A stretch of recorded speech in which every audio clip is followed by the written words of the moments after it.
Schrader is gone today. Caprini. Dunnick. Present. Ismaili. Here. Lipke-Peer. Here. Marwa. No Marwa. Meyer. Here. Olson. Here. Rockwell. Here. And Sweezy. Here. We have 7 commissioners. Very good. We have quorum. Next up on our agenda, our acceptance of the July 6, 2020 Planning Commission minutes and approval of the consent agenda from July 9th, 2020. So those are items number 3 and 5. Do I have a motion to approve the minutes and the consent agenda?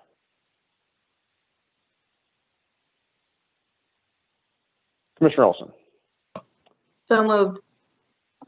Commissioner Ismaili. Second. We have a motion and a second. Clerk, please call the roll.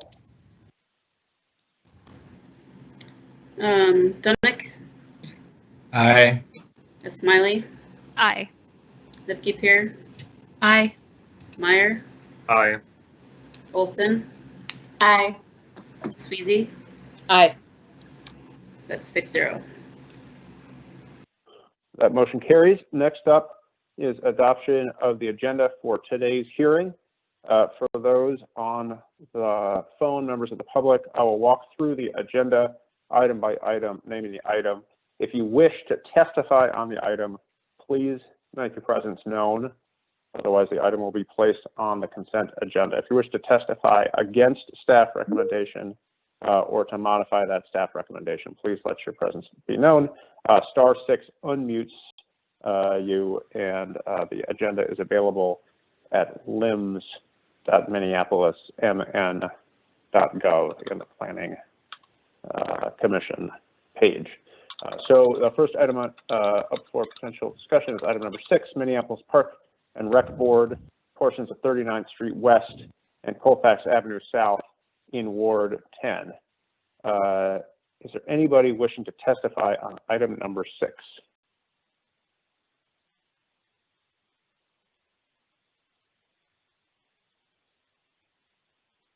Hearing none, I will place item number 6 on consent. Item number 7 is Amber Apartments, 4527 Hiawatha Avenue in Ward 12. Anybody wishing to testify against staff recommendation or to modify staff recommendation on item number 7? *6 unmutes.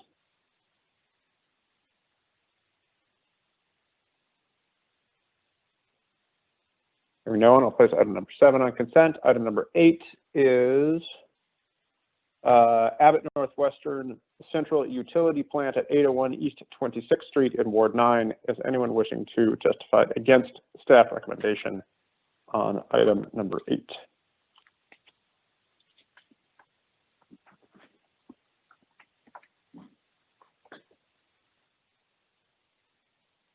Seeing no one, I'll place item number 8 on the consent agenda. Item number 9, a variety of applications for the Cornerstone Townhomes at 1800 and 1806 Como Avenue Southeast in Ward 2. Anybody wishing to testify against staff recommendations for item number 9?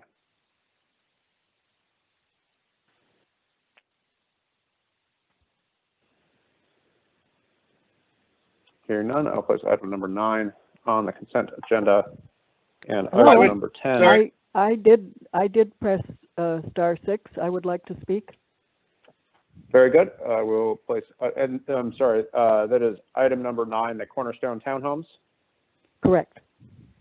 All right, we'll place item number 9, Cornerstone Townhomes, on our discussion agenda.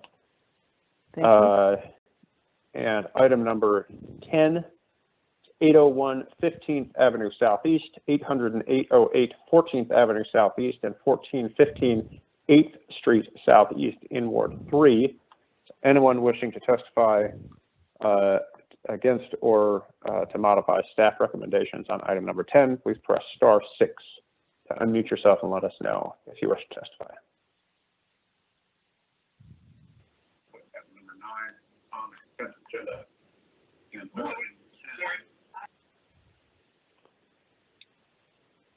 Hearing nobody, we'll place item number 10 on our consent agenda. And item number 11 is the 13th and Tyler Apartments at 950 13th Avenue Northeast in Ward 1. Several applications for production and residential structure there. Is anybody wishing to testify against staff recommendation or to modify staff recommendation on item number 11? Press *6 to unmute yourself if you wish.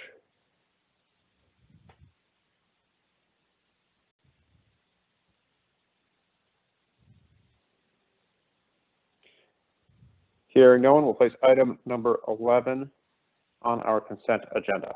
So commissioners, the agenda as amended are items number 6, 7, 8, 10, and 11 on the consent agenda, and items number 9 on the discussion agenda. I have a motion to approve the agenda as amended. Commissioner Smiley. I move to approve the agenda as amended. Do I have a second? Commissioner Dunnick. Second. We have a motion and a second. Clerk, please call the roll. Dunnick, Aye. Smiley, Aye. Lipke-Pier, Aye. Marwa, Aye. Meyer, Aye. Olson, Aye. Sweezy, Aye. 7-0. That motion passes. Next up, I will open the public hearing on the consent agenda. If anybody wishes to testify in favor of any of the items on the consent agenda, please press *6 to unmute yourself. Make your presence known.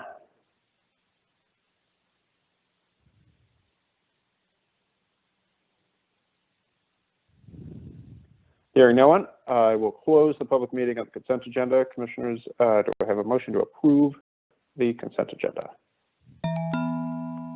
Commissioner Smiley.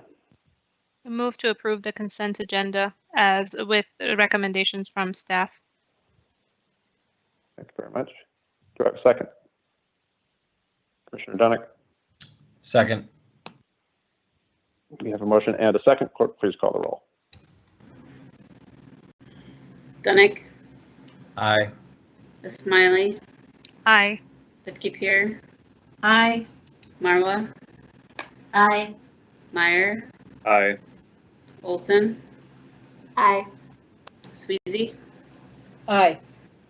7-0. That motion carries. Next up is our discussion items. We have one item on the discussion agenda, item number 9, Cornerstone Townhomes, 1800 and 1806 Como Avenue Southeast, and staff is Shanna. Shanna, the floor is yours. Thank you very much. Good afternoon, commissioners. I might just wait a moment for the presentation to come up for item number 9.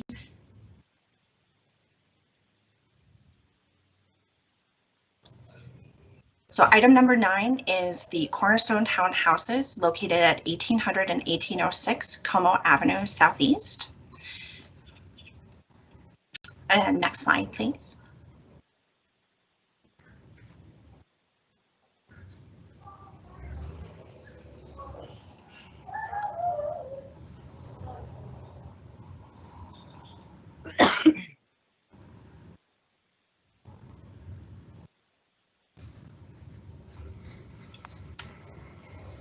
And next slide, please. Thank you. The property is currently zoned R2B, multiple family district, and it is also located within the University Area Overlay District. Next slide, please.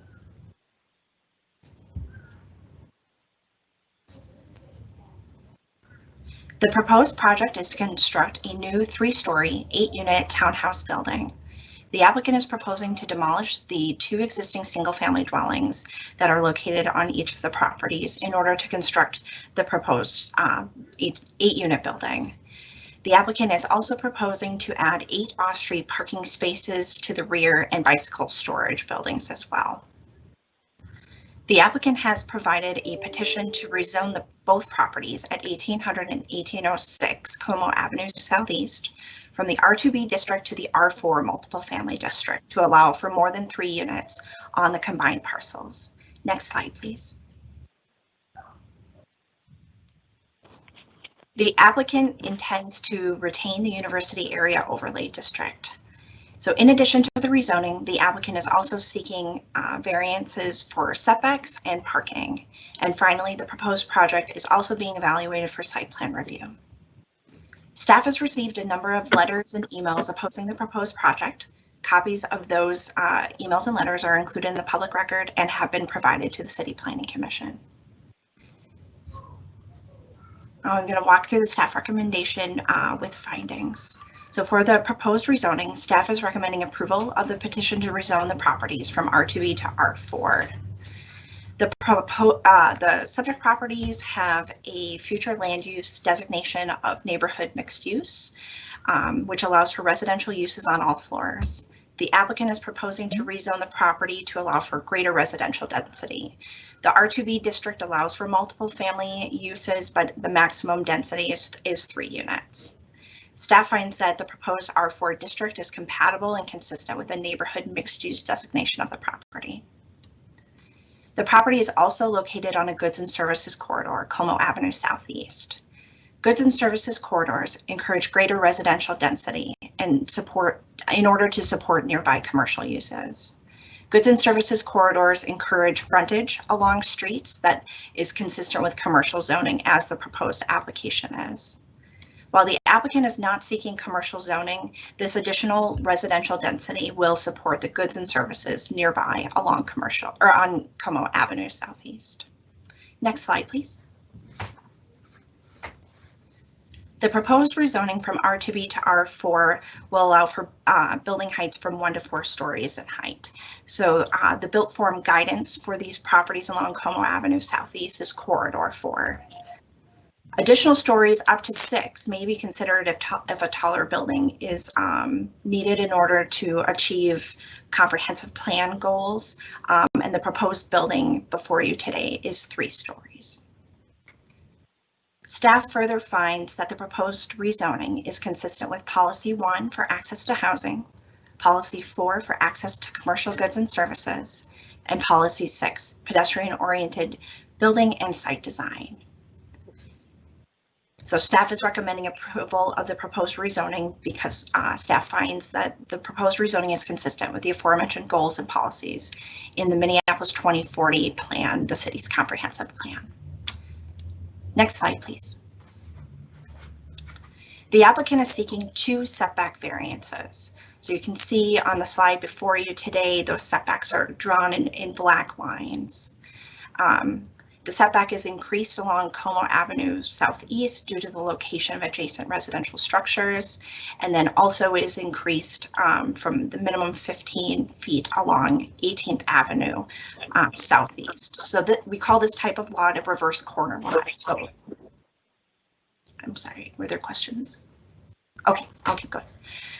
So in the case of a reverse corner lot, we have adjacent structures facing the opposite streets, therefore increasing the required yards along both street frontages. So in this case, we have 2 front yard requirements instead of a front yard and a corner side yard, as we would see with a typical lot with 2 street frontages. So the applicant is seeking variances to reduce both setbacks along Como Avenue Southeast and along 18th Avenue Southeast. Staff finds that the increased setback requirements due to the location of adjacent dwellings and the type of the lot being a reverse corner lot create a practical difficulty in complying with the ordinance. The built form guidance for the property is Corridor 4, which would allow for building heights of 4 stories, and the applicant is seeking to rezone the parcels to R4. The buildable area within the site for a 4-story building would be reduced to 45% of the lot area, where 70% of the lot would be allowed in the R4 district. Minimum yard requirements are established in order to provide for orderly development and use of land and to minimize conflicts with other land uses by regulating the dimension and the use of yards in order to provide adequate light, air, open space, and separation of uses. The proposed building and parking lot setbacks are reasonable to allow for sufficient separation of uses. The placement of the building nearest to the corner at Southeast Como and 18th will not interfere with access to light and air and open space for surrounding uses. In addition, the public alley creates additional separation between the proposed structure and the existing low-density residential uses to the south along 18th Avenue Southeast. The subject properties are located along a goods and services corridor, Como Avenue Southeast, where commercial zoning would be appropriate and setbacks would be allowed to be further reduced than the proposed R4 district. The applicant has placed the building nearest to the corner to provide that sufficient separation of uses to the residential uses to both the east and the south. Further, the property to the south is located over 58 feet from the proposed development and across the public alley. Staff finds that these setbacks are consistent with the character of Como Avenue Southeast, a goods and services corridor. Next slide, please. The applicant is also seeking 2 parking variances. The first is to reduce the minimum off-street parking from 20 spaces to 8. The property is located within the university area overlay, where parking is determined based on the count of bedrooms and not the minimum or not the number of dwelling units. The applicant is also seeking a second parking variance to increase the maximum compact percentage of spaces from 25% to 100%. So in other words, the 8 provided parking spaces are all compact in size. Staff is recommending approval of these 2 requested variances based on the following findings. Staff finds that the increased setbacks due to the location of the adjacent dwellings and the type of lot create a practical difficulty. The setbacks create a unique constraint for both the building and the off-street parking. The 8 compact parking spaces for 8 dwelling units are provided for the 20 or where 20 spaces are required. The applicant is proposing to provide 1 off-street parking space per dwelling. Outside of the university overlay, the minimum parking requirement for this project would be 0 due to proximity to high-frequency transit. Parking regulations promote flexibility and recognize that excessive off-street parking conflicts with the city's policies related to transportation, land use, urban design, and sustainability.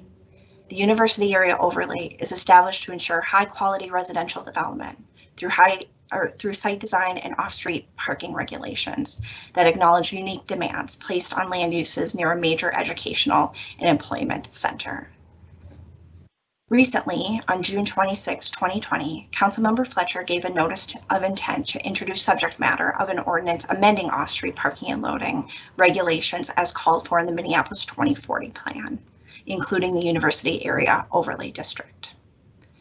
The immediate area is well served by transit and bicycle lanes. The properties have access to the number 3 Metro Transit high-frequency bus and dedicated bike lanes along Como Avenue and 15th Avenue Southeast. The applicant is providing the minimum 40 bicycle parking spaces, or 1 per bedroom. Additionally, the allowed number of compact spaces, the applicant is also seeking that variance to go to 100%. The way staff evaluated that variance is that if we had 2 fourplexes here, the applicant is also seeking alternative compliance. Let's see. I think I'm missing 1 slide. Can we go back 1 slide? There it is. Sorry about that. So the applicant is seeking alternative compliance for windows facing the on-site parking area on the 1st floor. Staff is recommending that the Planning Commission grant alternative compliance based on the increased visibility that's within the canopy tree requirement, but is suggesting that alternative compliance be granted to provide a larger number of trees. For parking lot screening, the applicant is not proposing a 3-foot screen. Staff believes that the applicant can provide that, so we're recommending that they bring the arborvitae kind of from the rear around the corner so it screens the parking lot from 18th Avenue Southeast. And lastly, the applicant is not providing the minimum 7-foot landscape yard where adjacent to the public alley. Related to the compact parking spaces, can you tell me whether they're compact in nature due to the length or to the width? Thank you, Commissioner Lukey Pierre. They are, it's to the depth. So anything less than 8.5 feet in width, but no, it has to be greater than 8 feet. So anything between 8 and 8.5 feet in width would be considered compact, and anything from 15 feet but less than 18 feet in depth, that's considered to be a compact stall. So in this case, the depth is where they were a little bit short. Again, trying to maximize the number of parking spaces on the site and not trigger any additional setback variances. Thank you, Shannon. Mm-hmm. Commissioners, any other questions for staff? Seeing none, I'll ask the applicant to introduce themselves, add any further detail briefly if there is any to add. Star 6 unmutes yourself. Open the public hearing for the applicant to introduce themselves. Good afternoon, Planning Hello. Commissioners. Hello? Hello? Hello, Yes, is this the applicant? this is the Hi. applicant. Oh, I'm Mike sorry. Sweetall. All right, we'll ask Mike Sweetall, the applicant, to introduce yourself and add any further details if you wish, and stand for questions. Yes, thanks again, commissioners, for having this. Shanna for presenting it. Basically, what Shanna said is kind of what we're looking for is a great city-type urban townhouse development. We're trying to upgrade the living, and it's like she said, it's on a bike lane. It has the number 3 transit. We're trying to do multimodal transportation, which is part of the 2040 plan. We're trying to keep with the 2040 plan and rezoning it and building it up for what we're looking at. And the parking, we tried to maximize as much as we can. We have a great bike storage system that we have on the plan. I think is going to be great for the people that have the houses there. And as far as what she's recommending for the site stuff, we can comply with that. We can add more canopy trees, and we can abide by with the sidewalks and whatever we need to do. So not a problem here. Thank you. Very good. Commissioners, are there any questions for the applicant?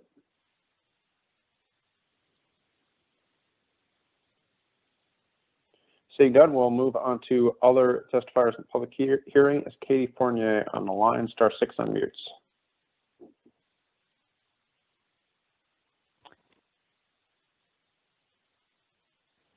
Good afternoon, Planning Commissioners. I am Katie Fournier, a resident of the Como neighborhood of Southeast Minneapolis.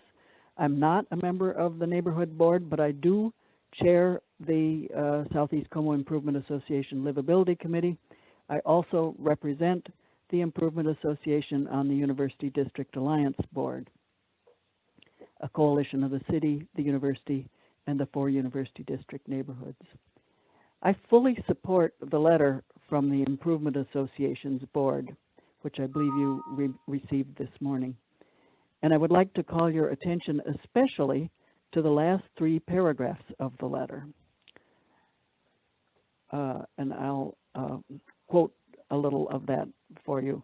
If the 2040 plan is to mean anything, the Planning Commission needs to honor its policies. Policy 99 creates the University Special District, and among other goals, it calls for an increase and improve the affordability, quality, and variety of the housing stock to help broaden the socioeconomic and demographic makeup of the residents and attract a stable community of ethnically and age-diverse short-term and long-term renters and homeowners for the University District. And Como neighborhood is one of the 4 neighborhoods in the University District. The proposed development will not broaden the socioeconomic and demographic makeup of the residents, nor will it attract a stable community of ethnically and age-diverse new residents.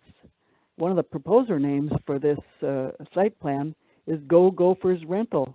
And as the name suggests, this developer and management company markets only to students, always a very transient group. The Improvement Association also makes a number of suggestions that we believe would improve not only the proposal but the neighborhood. You'll find them at the top of page 2. We appreciate your listening to our concerns and taking the requests in our letter into consideration. And we are also asking that the developers resubmit the plan with improvements, the improvements that we're suggesting, and that the developers meet with the Southeast Como Improvement Association representatives before returning to the Planning Commission with an improved proposal. Thank you. Thank you. Next up is Cody Horning. *6 unmutes yourself.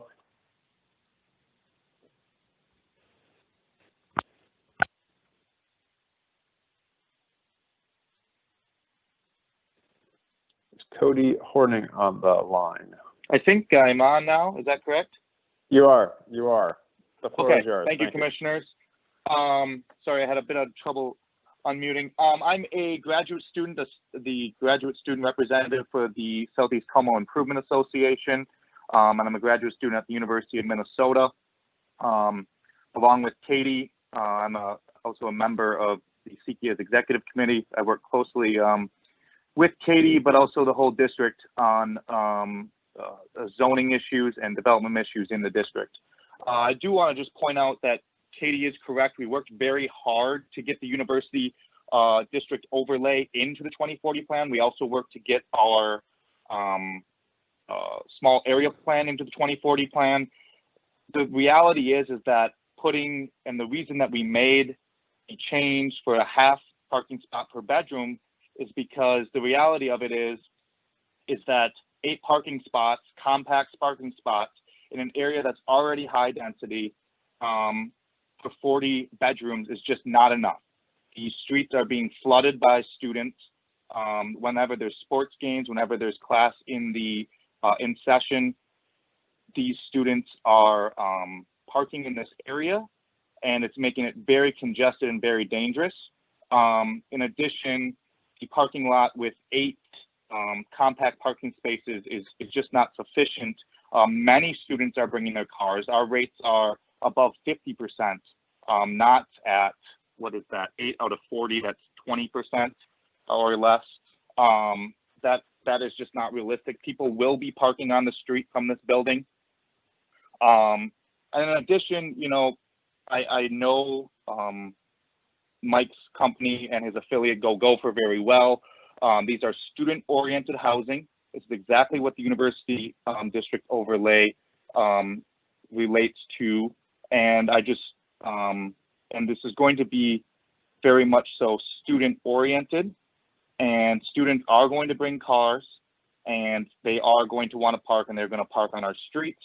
The 3, as was mentioned, is a very high transit way as well as bikeway. There is no plans for delivery vehicles. 18th is on the corner is also a bikeway, a protected bikeway. There's no plan for delivery vehicles. There's no bump outs. There's no addition to the public realm in this plan at all. Mike did not even come to us asking for community feedback. And this is a plan that's maximizing profits, minimizing costs, and it's high density, low quality student housing. So I really dislike this plan. This is not what we intended at all, and I'm hoping the commission will vote to deny at least the parking variance, if not some of the other variances as well. Thank you. Very good. Thank you very much. Next up is Stephen Buss. If there's a Stephen Buss on the line, *6 unmutes.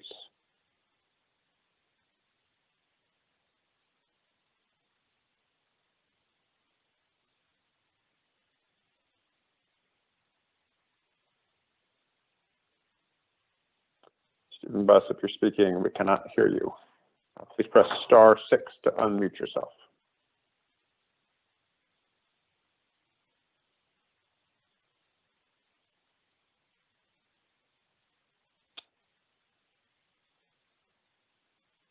*6 unmutes.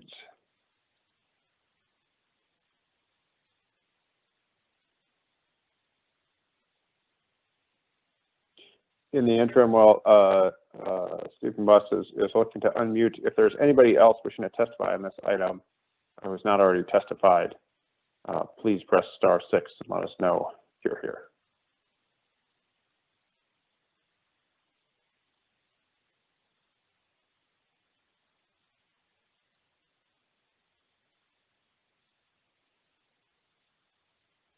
Is there anyone else on the line?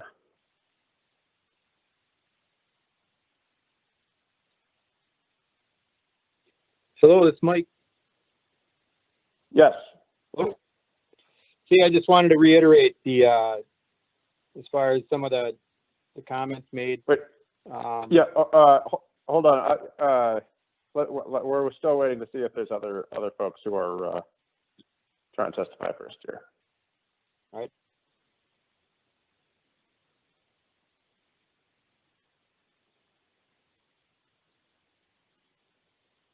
All right. Shannon, do we know if Stephen Buss is on the line? I'm inclined to.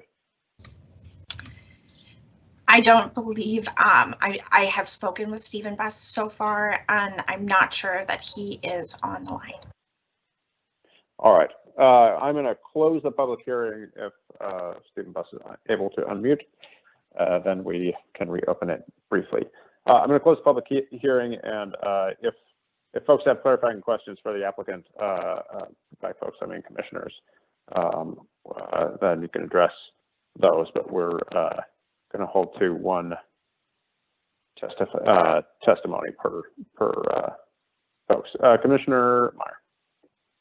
Thank you. I was wondering if we could have the applicant speak to the loading situation, and also if they've worked with Public Works to, if there's a possibility of putting a bump out there in response to one of the testifiers' points that they brought up.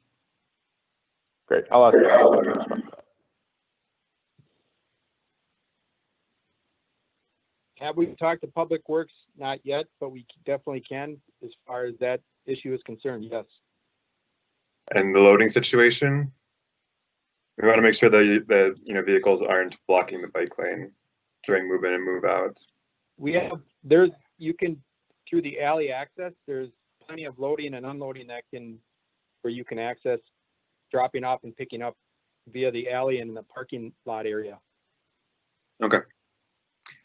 That answers my questions. Thank you. Commissioners, are there other questions or comments?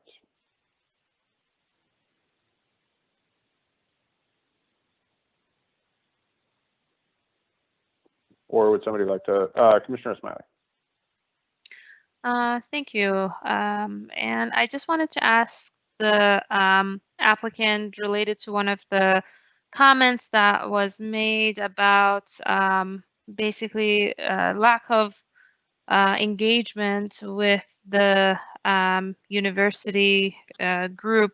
I'm just kind of wondering what type of communication has gone back and forth, if any, if you can elaborate on that a little bit. Yeah, no, I apologize for that. I assumed when we were going in just for the land use variance, I wasn't sure of sending out the letter. I thought I had sent out a letter, but apparently I did not. So it's not that I don't want to communicate with them. I just didn't know time-wise when we were sending out a letter, if it was pre-variance or pre-construction. So that was my fault.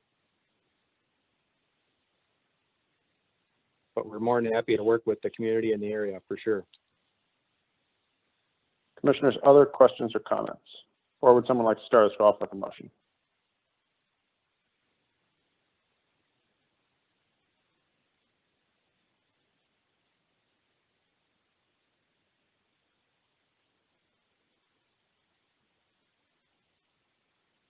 We have 6 applications before us.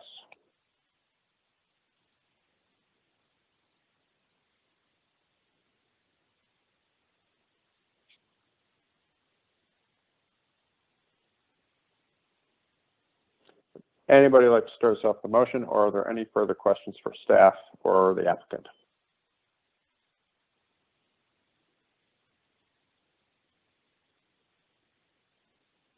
Commissioner Marwa.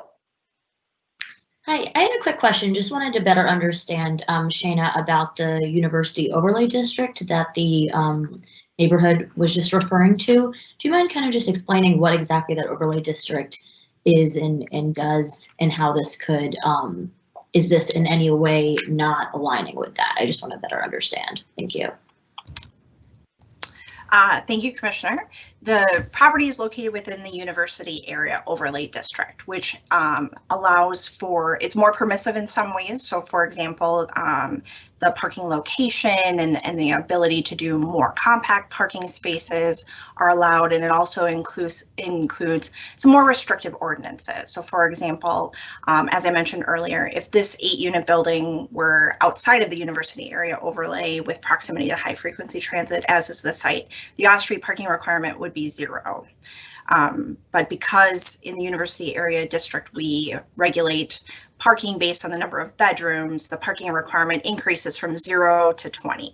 And so that is one of the variances that is sought today, is because the proposed project does not comply with that particular ordinance. And I would add, this is Sam, I would add that that I think my understanding was when we were putting together the kind of parking reduction for the citywide, that there's a little bit of a product of history here, Commissioner Marwa, which is that initially the University Overlay District was a less restrictive parking requirement because it was put in place first. And then later the rest of the city shifted. And so now we have these sort of funny scenarios where sometimes the parking requirements are the same and sometimes they're different.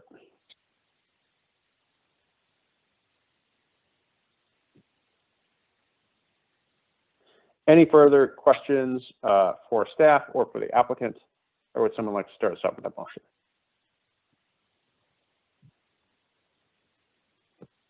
Commissioner Smiley.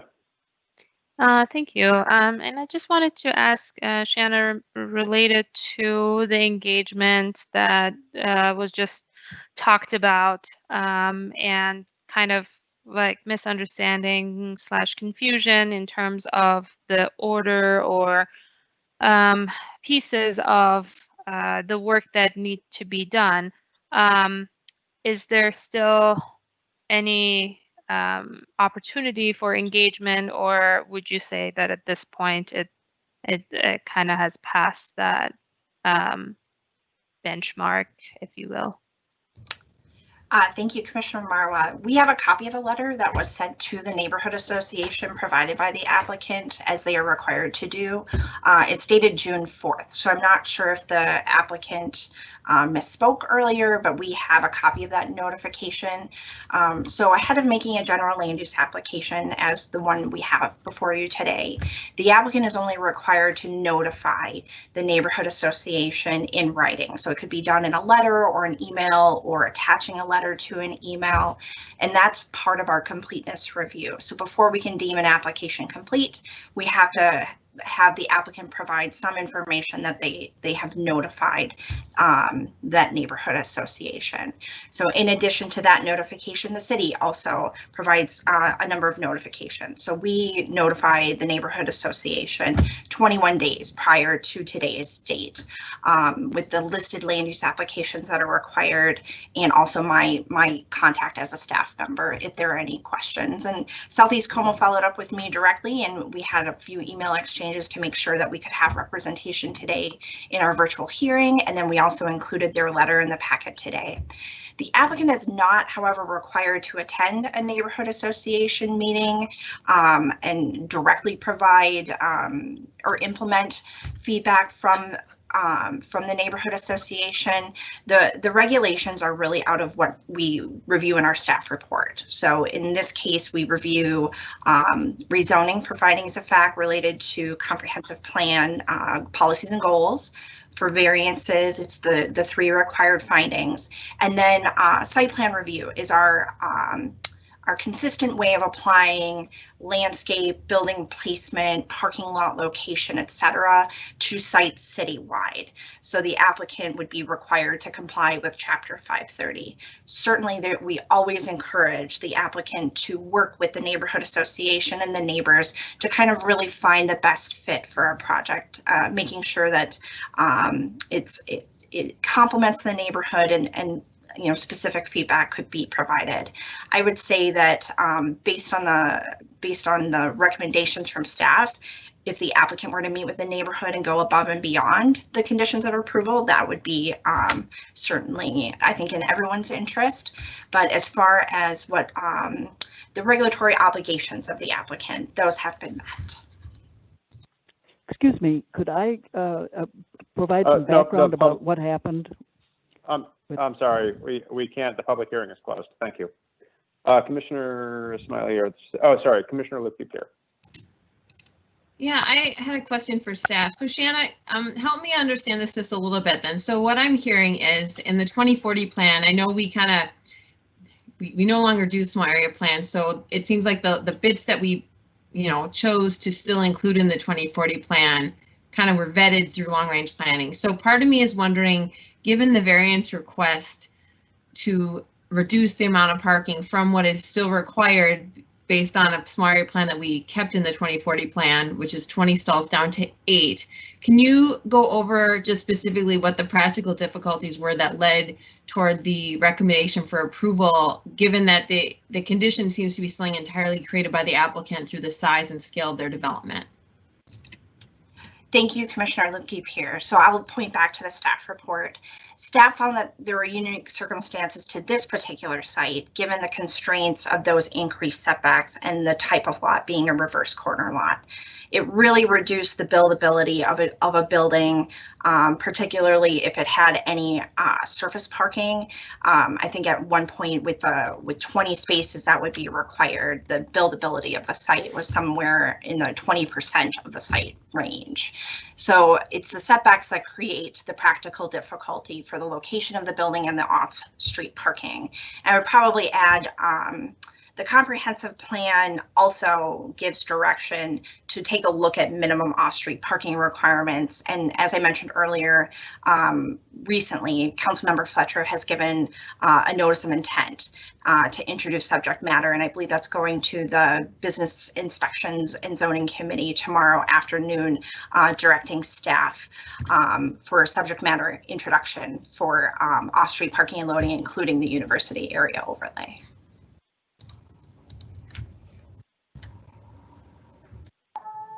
Thanks, Shanna. Commissioners, any further questions, discussion, or would someone like to start us off with the motion?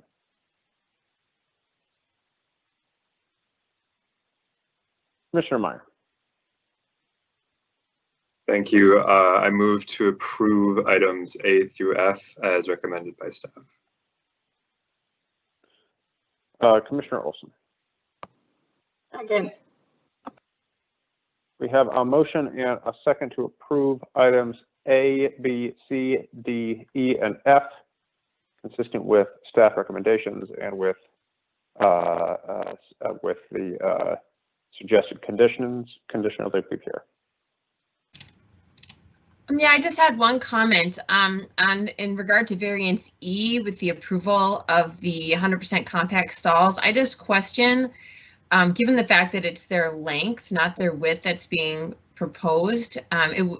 In my opinion, looking at the site plan, it looks as though they really, all that will result in is a much reduced double loaded corridor for actually maneuvering vehicles in and out, because larger cars will park there, but they will just stick further into what's actually a vehicle circulation space. So I guess if we're intent on approving this, I would be inclined to only approve 50% of the spaces as compact, so only one half of the double loaded corridor. That way it maintains a drivable corridor down the middle to actually park vehicles. Otherwise, it seems as though we're not really giving them compact stalls. We're actually approving a compact drive aisle, and that seems to be a recipe for disaster in a dense area. So I would be looking to amend the variance E to say from 25% to 50%.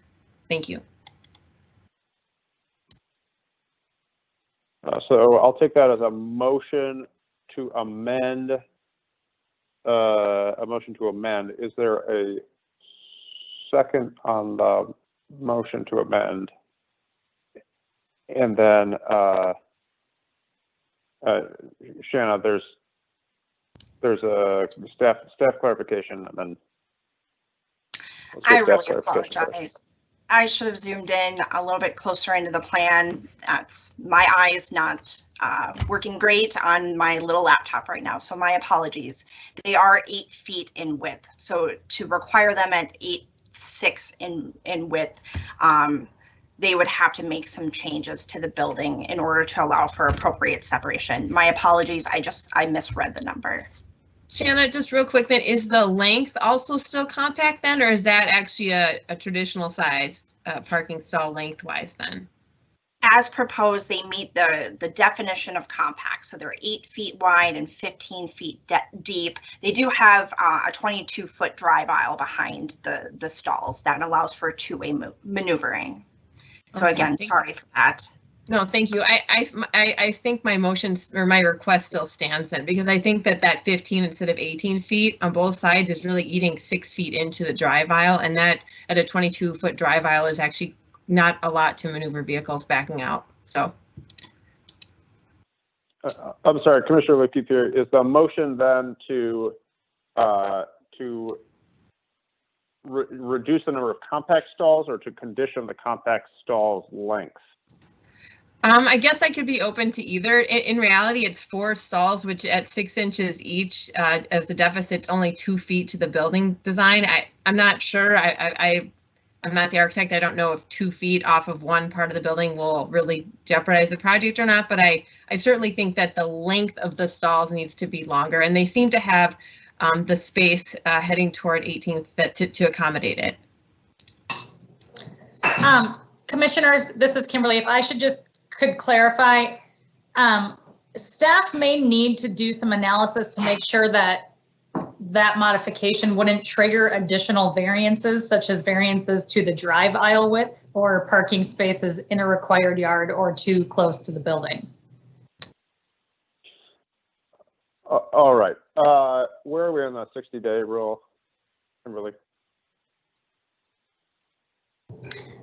I will ask Shanna to provide that. I don't. Or Shanna, I know it's in a memo. I'm bouncing between windows.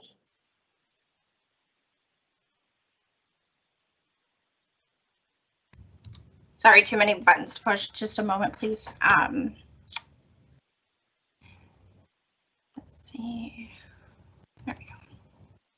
So we have already extended the decision period to the full 120 days because of the petition to rezone. So notwithstanding the Planning Commission's decision or any subsequent appeal, these at a minimum, the rezoning would have to go onto the City Council. So the 60-day is set to expire on August 22nd. The 120-day is set to expire on October 21st. So we are well within the amount of time needed. I can continue to work with the applicant, but I believe Kimberly to be correct that trying to provide deeper stalls here without triggering a new variance may be a challenge, but I will leave with, and sorry, leave you with that. Trying to require deeper stalls because it impacts the drive aisle, correct? It would impact the drive aisle, so then a drive aisle variance may be required, or it could push some of the features closer to the front yard setback along 18th Avenue Southeast, or into the interior side yard setback to the east. The dumpsters cannot move, for example. Okay. So I don't know that the dumpsters, then the enclosure would be sufficient size to provide the sizes that are required for these types of uses. So what we can't change is the lot width and the amount of setback that are required. All right, Commissioner Lipke-Peer. Yeah, so and when I looked at the site plan, it looked as though there was space toward the street that we could expand those 4 parking stalls on one side, just the 3 feet. And I understand it would eat into the landscaping a little bit, but I really think that if we don't at least give this some thought, we're actually just going to end up with a 6-foot narrower drive aisle unintentionally, unofficially, because cars will park there and the butts of the cars will stick into the drive aisle on both sides, regardless of the fact that they're supposed to be compact. So I guess I'm fine varying the width. I just think the length needs to be more, or else we're really just giving them a drive aisle variant instead of a compact stall thing. So that's my 2 cents on it.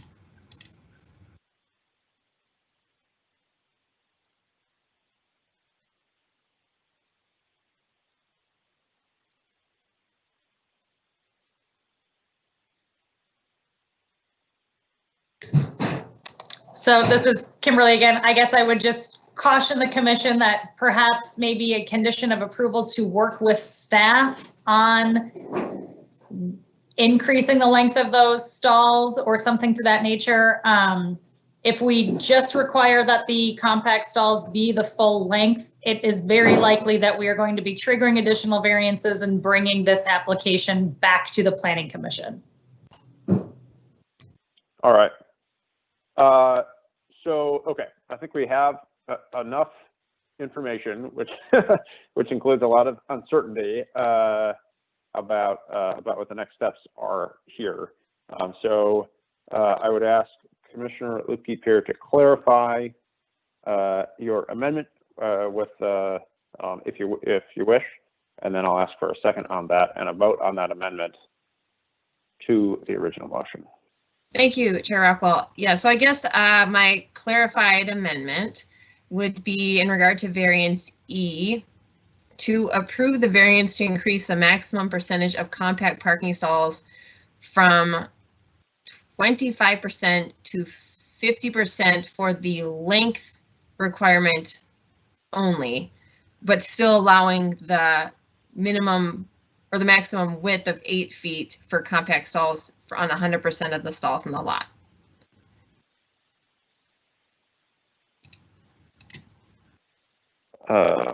All right, so approving, I'm sorry, I'm pulling this up. 50% of the stalls must meet the standard length, not the standard width. Okay. So is there a second to the amendment to the motion as stated?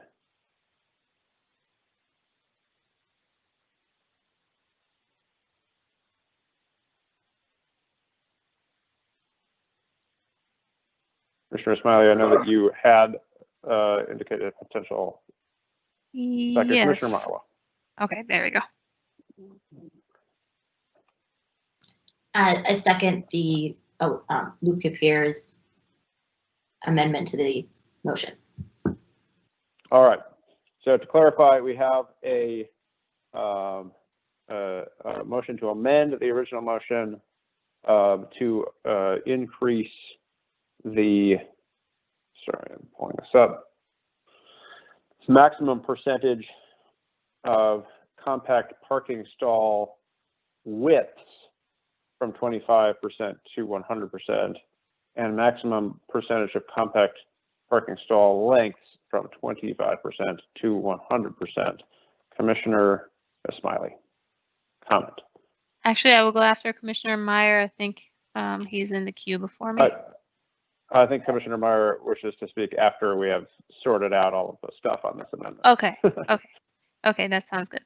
I guess my only question, clarifying question, because I'm still a little unclear on the motion, and that's, I was typing when you were calling my name for a second, is whether or not, did Commissioner Lipke-Peer take Kimberly's suggestion or not really? So we are still asking for a very specific reduction, or sorry, not reduction, increase, very specific length increase, and not quiet, kind of open-ended, as in let's work with staff, see what's possible. The motion as presented is a specific length increase, which may require the project to come back to the Planning Commission because it may trigger additional variances, but we are not sure. Okay, thank you. Commissioner Rockwell, would you like me to address why I'm not going with Kimberly's recommendation? Sure. Sorry, that's not. Yes, go ahead. Sorry, so the only reason I'm hesitant to go that route is because it seems as though if it turns out that a variance of the side yard, for example, is needed, then it won't be required. When in reality, if it's needed, I'd rather see that we have cars able to park without having a bunch of scratches and dents and being able to get out of a parking lot and have to have a variance than not. So that's why I didn't do it, because it seems as though to get, if our intent requires another variance, that so be it. All right. Why don't we take a roll call vote on the amendment to the motion, and we'll get back to the original motion and comments on the motion. Unless there are any further comments or discussion on the amendment regarding compact cars. Commissioner Meyer. Yeah, I was just going to speak against requiring, larger spaces. Just reiterating what has already been noted, that the 2040 plan calls for eliminating parking requirements altogether, and that is soon to be implemented. And I think that smaller vehicles are in line with the climate goals that are spelled out, and requiring accommodation for larger vehicles would go against that objective. So I will vote against the amendment. Thank you. Thank you, Commissioner Meyer. Any further discussion on this amendment? All right. Clerk, please call the roll on the amendment. Dunnick, Aye. Smiley, No. Dipke-Peer, Aye. Marwa, Aye. Meyer, No. Olson, No. Sweezy. No. That's 4 noes and 3 yeses. All right, so the amendment fails. We're now back to our original motion, which is approval consistent with staff recommendations and conditions of items A through F. Are there any further, is there any further discussion?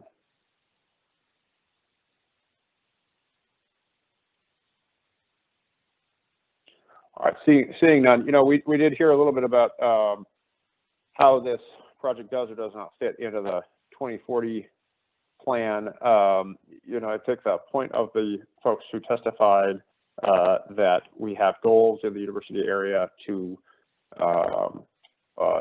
encourage more diverse housing types, and I think that they're, in order for the city to do that, the city has to develop the tools to do that. And we're kind of in a process right now where we are developing a variety of tools, and so right now we don't have the tools with which to require that. And further on the parking and transportation, as Commissioner Meyer pointed out, our 2040 plan, if we're talking consistency with the 2040 plan calls for reducing vehicle miles traveled by 38% to meet our carbon reduction goals and eliminating parking requirements altogether. And so I think that the approval of this project, I think it's townhouses are a good type of product that we don't see enough of. And I think this does, in fact, do kind of a reasonable job per staff recommendation on seeing some of that. Clerk, please call the roll on the motion. Dunnick, Aye. Smiley, Aye. Lipke-Peer, No. Marwa, Aye. Meyer, Aye. Olson, Aye. Sweezy, Aye. 6-1. That motion carries. That concludes our business for today, unless there are any staff announcements. No announcements, just a reminder, we have committee of the whole on Thursday. And it will be maybe a longer than typical meeting as the code development team brings the first piece of the built form work. So just take a look at the memo that Jason prepared in advance of the meeting. I think it's about 13 pages long, but a lot of information in there to take in and a lot of things that they're looking for feedback on. And then we are working on getting that retreat scheduled for August 17th, and I will send out an email about that later this week. Very good. Thank you very much. And the meeting is adjourned.